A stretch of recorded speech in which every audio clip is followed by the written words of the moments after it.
Greetings and welcome back to the Banner Saga. We left last time with Rook and Ivar discussing the future of basically everybody that's following you in your caravan. And it looks pretty bleak, and they're very, very unhappy about the way things have gone. So let us continue in the saga. The Godstone looms overhead, the massive eyes of Hrilvaldir looking the same direction as you. Inspect the stone or get ready to move on. We have to look at the stone. The weathered stone doesn't see many visitors. Not much reason to travel so far east. When hunters come through, they sometimes stop to give offerings. Out of habit, more than anything else now that the gods are dead. Hrilvaldir was the god of hunters and of wild beasts, occasionally seen roaming the land as both man and wolf. He was always depicted in effigy with his terrible spear. You wonder what he'd think about his woods being full of dredge now.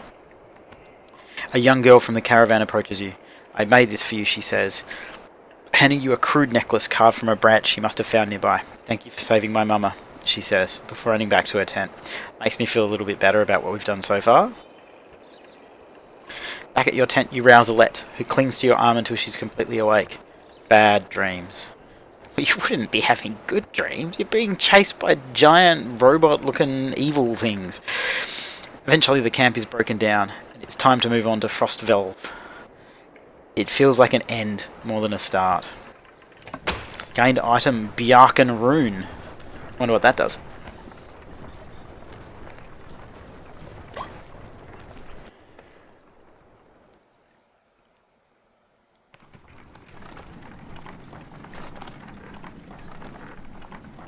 That is a huge mountain. I hope we get to go up there. The caravan halts when a group of men appear on the trail, weapons at their feet. "We've seen the dredge in your wake," says one. "We don't wish to meet them alone. If you'll let us join you, we will show you a watering hole with enough animals to fill those supply wagons." An inherent fear of strangers raises mutters from the caravan. Well, we don't have many supplies. Shall we ask them what they're doing out here alone? No. I say trust them. All men work together against the dredge. You're more than welcome, my friends. "If you'll be no trouble, come along," you say. The men cautiously join your ranks and prove trustworthy. That's good, they did that quickly. The hidden watering hole nearby is teeming with animals, and soon your supplies are nicely stocked. So we only got 4 more days. But we've got 270 clansmen and 57 fighters. And morale has become poor. Shit. During a rest, one of the men gets too drunk. It should be gets too drunk, not get. During a rest, one of the men gets too drunk and ends up splashing mead in a warrior's face.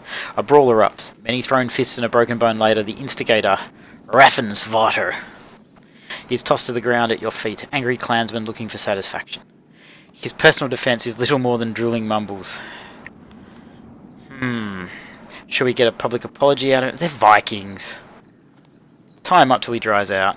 You grab a rope from the supplies and make short work of the sot. A few onlookers throw scraps at him, but most just walk away with a laugh, at least content that some measure has been taken.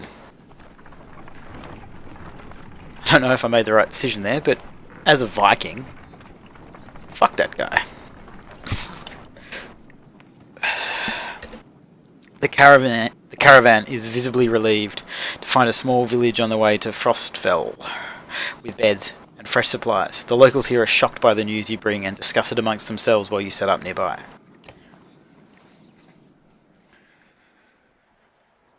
Oh, we're at another town. Awesome. So let's go to the heroes thing and see if anybody can really doubt that anyone will be able to.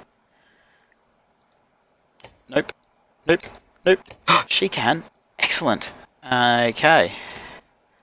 We've used 5 renown, but we seem to have a bit. So, if we level that, it'll give us 1 armor, 1 strength, and 1 willpower. So if we... How do you level it? Anyway, what we really want is to... We do need her to get rid of some armor, so we'll get that up, and we'll put up her... Can we level that up? Nope. So we'll put strength up. and break. So now she's got her maximum break, which is... Oh, she can be promoted too. That's 2 at once. I feel good about this. And we will give her... break and attack. Yes. Now, we've got this one that's got nothing on it, which is 15 dodge strength attack. So we really should give that to him, because he's much more likely to be actually... Oh, he must be rank 2 to equip it. So, because he can't use it yet, I'd say we may as well give it to her until he's able to use it. Otherwise, there's not really much point. Ooh, conversation. Tryggvi. Guess I better thank you for helping us out back there. Tryggvi turns his head, eyes wide as though something was stalking him. Nice beard, Rook, but that's not why I'm here. Oh, okay. Why are you here? Fat clansman. What? They eat. They don't know how to kill a thing, Rook. He rolls the R in Rook gratuitously while holding out his spear for you to inspect. Look at this thing. They grow on trees. You can make this from a tree. My advice, show 'em how to stick some pigs. Or stick a rabbit. A bird. You can stick almost anything, Rook. You think carefully about how to respond to that. I like Tryggvi. I think he's awesome. Oh, I don't want to insult him. Ask him, he's always been this way. Have I always been Tryggvi? Dumb question, Rook. Look, I hear what they say behind my back. Tryggvi's handsome, Tryggvi's brave. But you're the right man for this job. Don't let anyone tell you otherwise. I love this guy. Glad you finally asked. Don't trust a man, because they have faces and use their mouths. A man will look at you right through his helmet and lie. Should I trust you, Tryggvi? Come on, Rook. Am I wearing a helmet? Oh man, I want to talk to him all day. He's going swimming. At least you're keeping clean. Nobody comes looking for you in a pool of water, you know. Don't let me waste too much time in there, okay? We'll come and get you before we leave. I'll see you around, man. Only if you keep your eyes open, Rook. Can't help but hope there was nothing sinister about that last comment. He's just the man. Don't worry about him, Rook. He is the man. What can we buy in a market? Mariners of old would use these stones to find the location of the sun even when there was none. Not many know exactly how. Attacks never defected. Need to be level 3 for that though.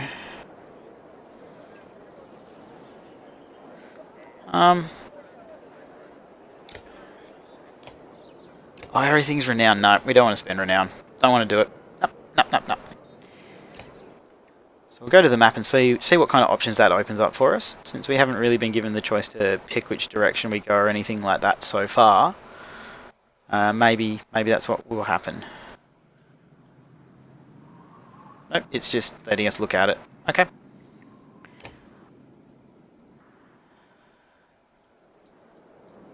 Doesn't look like there's anything else we can do here. We can rest. Nah, the dredge are way too close to us to rest. We gotta go. Gotta get out of here. We gotta get out of here.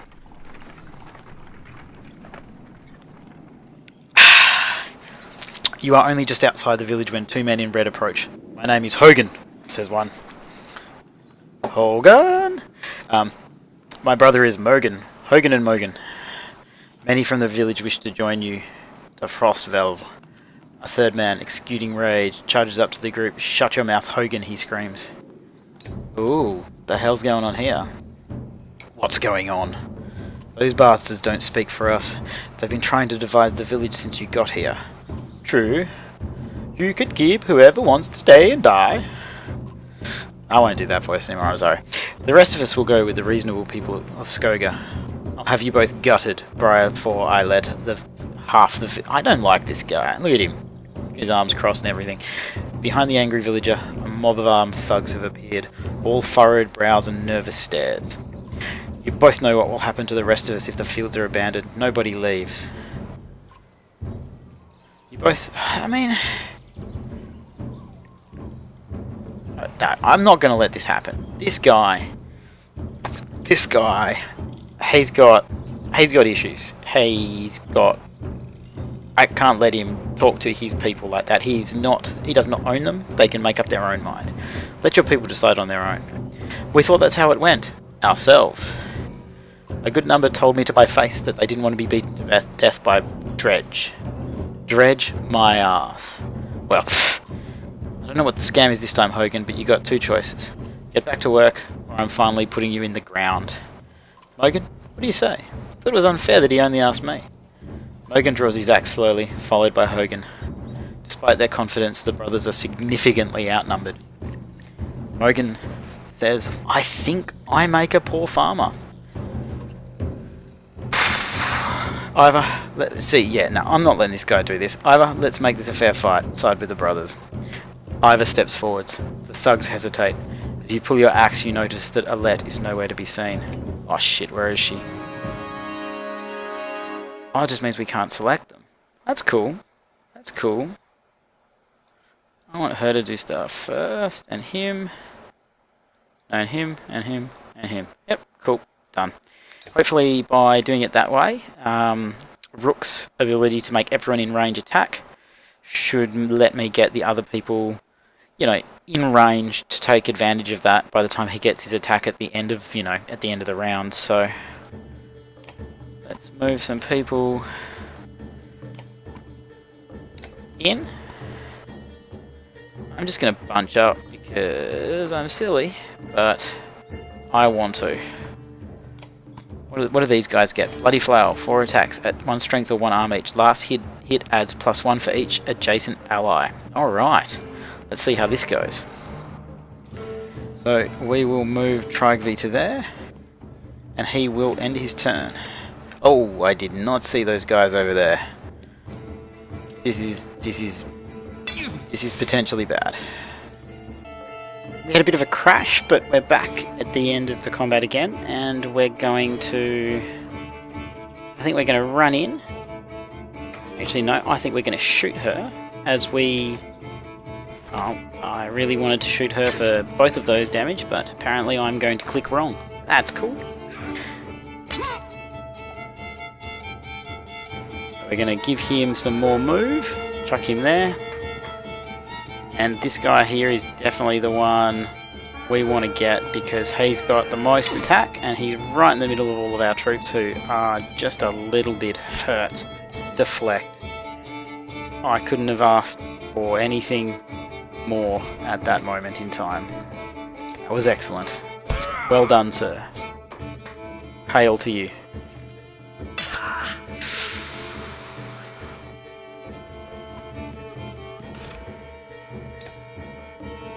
Can't get any closer. Oh, that's 2 of them. See, I just feel absolutely terrible because I can't stop my main guys from being dropped. I don't know if they can die. I'm sure that they can die. I'd be quite surprised if they couldn't die, actually. I think I need a beer to make myself feel better about this. First time we were playing through, the combat didn't go anywhere near this badly. So we'll move him into there, and we will attack this one here, who's got the most, and he got a crit. That was absolutely perfect. Young lady, you're dead.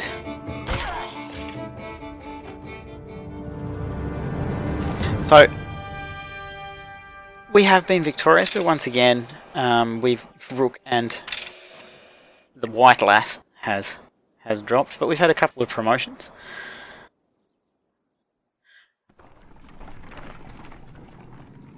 The brothers thank you with wide grins. Soon many of the villagers have joined your caravan. You scan around anxiously for Alette, who had gone missing when the fighting began. Eventually you find her watching from afar. Hogan returns at that moment, introducing to his son and his wife, and you soon set out again. Plus 165 clansmen, plus 22 fighters, plus 10 renown, plus 30 suppliers. Alette marches quietly alongside the caravan, a little distant since leaving the village. When you stop for a rest, Odalife approaches you both. Alette, I have something for you. Odalife has gathered up the long banner from the caravan and smiles warmly as she passes it to Alette. What's this about? I was hoping you'd sew up the banner with everything that has happened since we left Skoger. Come find me another time, Rook, and we'll talk. Before you can comment, she departs. Dad? I am her dad. Excellent. I wasn't sure. I was right. Dad, are you the chieftain now? Looks that way. Oh, then that means you're both quiet for a moment while Alette unfurls the banner. Odalife has been teaching me how to sew. She speaks pretty highly of you. Can we read the part about Mum? You nod. On the banner has been sewn the story of the families who have lived in Skoga throughout the years, just as is done on every banner in every town. I wish she were here, but I'm kind of glad she isn't. The section of banner about your family is short, but Alette has been sewing in colourful designs. Why do you say that? So she doesn't have to deal with, all of this. Dredge, leaving home, and... Why did you have to kill those men? Oh, she doesn't like what I did. I've let my daughter down. I mean, if it's okay to ask... Okay, they would have killed others. I had to make a hard choice. Because the Dredge are terrifying. Every time we fight against them, I just want to run, but I don't want to kill a person. Please? Are you mad at me? I'm glad you don't want to. Alette smiles at this, then her face sinks again. I guess I would do it, if I really had to. That's because you're a Viking, and you're fucking harsh. You're tough, you're good, you can do it, girl. But, do we have to? I know what you mean. Yeah, I know, Dad. I think you're doing a good job. She hugs you. You spend the rest of your time together, sewing new verses into the banner. For better or worse, the story of Skoga is your burden now. And after all that, we found ourselves safe, with a lot more men, and some more fighters. And the only thing we had to do was kill the clan chieftain, who was trying to keep his men there to defend his town from the Dredge. But the Dredge are the end of all things. And we must do what we must do. So, as long as our daughter thinks we're doing a good job, I'm okay with that. We'll be back next time to move on from here and see where we go next, now that we have the responsibility of the banner and the story of our people. Thank you very much for watching, and I will see you next time.